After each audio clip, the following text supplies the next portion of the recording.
আর আমার যে এই যে পিছের যে গাছটা যে দেখতে পাচ্ছেন, ঠিক আছে? এই গাছটার কিন্তু ওই যে ইগুলো, ঠিক আছে? মানে এই গাছটার যে আপনার উম আ আ ছোট সাদা যে অংশগুলো যে দেখতে পাচ্ছেন, হ্যাঁ? আবার আপনার উপরেও কিন্তু এটা অনেক উঁচু হয়ে গিয়েছে, ঠিক আছে? আবার দেখতে পাচ্ছেন যে নিচের দিক দিয়ে হালকাভাবে একটু শ্যাওলাও ধরেছে, ঠিক আছে? তো আপনার এই গাছটার গোড়ায় কিন্তু অন্য কোনো গাছ হয় না। মানে এটার গোড়ায় এখান থেকে ২ টা জায়গা আছে। তো এক সিরিয়ালে ৩ টে জাম্বুল গাছ লাগানো। তো ৩ টে জাম্বুল গাছের ফাঁকে আমরা লাউ গাছ লাগাতাম, ঠিক আছে? তো সেই লাউ গাছ কিন্তু মানে হতো না, ঠিক আছে? তারপর আমরা এক জায়গা দিয়ে হালকা করে শিকড়ও কেটে দিয়েছিলাম। তো মানে গাছের গোড়ায় যাই পানি দিতাম না কেন তা সবই আপনার এই আপনার এই চাম্বল গাছে টেনে নিয়ে যেত। তো চাম্বল গাছটা হচ্ছে গিয়ে আপনার পিছনে ওই একটা, তারপর ওই একটা, আবার ওই পাশে ওই আরও একটা, ঠিক আছে? আবার দেখতেই পাচ্ছেন এইও একটা, কিন্তু এটা চাম্বল গাছ, ঠিক আছে? মানে এখানেও একটাই চাম্বল গাছ আছে। হুম তো চাম্বল গাছের গায়ে কিন্তু আপনার এরকমের সাদা ফুট হয়ে থাকে, ঠিক আছে? মানে এরকম এই যে সাদা গোল হয়ে থাকে, হ্যাঁ?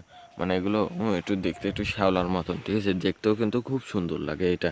হুম তো এই চাম্বল গাছ দিয়ে কিন্তু আপনার ফার্নিচার তেমন একটা ভালো হয় না। একটা চাম্বল গাছ যদি ফার্নিচার বানান, তাহলে সেই ফার্নিচারটা আপনার দেখা যায় যে ১৫ থেকে ২০ বছর চলবে, মানে ব্যবহার করার যোগ্য থাকবে, কিংবা ঘরবাড়ির বানানোর কাজে এটা ব্যবহার করা হয় না।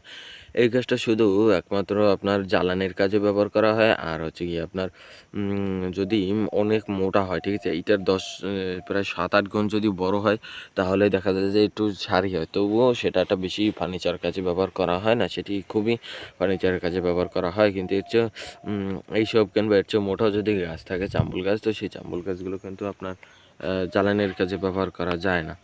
কে যা কই তুই? কোলায় যাই হর কি হন? কই সিয়াম? ও আইছে কোন সময়? হায়, ওই ডাক দে দি ওরে, ডাক দে।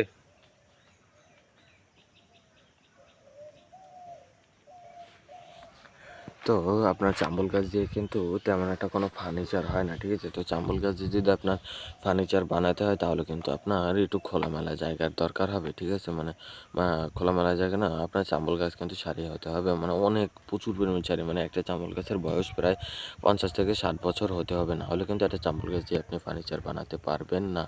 হুম আর চাম্বল গাছ দিয়ে কিন্তু আপনার অন্য কোনো কাজে লাগে না। একমাত্র ওই যে সেন্টারিংয়ের কাঠ যে ব্যবহার করা হয়, সেই কাঠের সেই কাঠগুলোই হচ্ছে গিয়ে চাম্বল গাছের কাঠ। এই কারণে ওই কাঠগুলো ব্যবহার করা হয়। হুম তো